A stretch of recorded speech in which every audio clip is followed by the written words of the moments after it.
All right, so I'm about to make some bookcases for my children's room, for mine and my wife's room. All right, so let me show you what I'm about to do.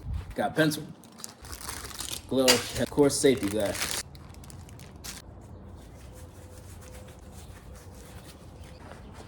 Gotta have a tape measure too. So I'm gonna measure 3 feet, cut it right in half. My line here in the middle, I'm gonna cut it.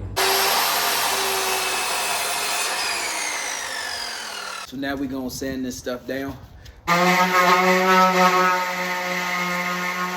right, let's put the pieces together. All right, this is what it looks like. Show you what the finished product look like. All right, it's one. That's the other side.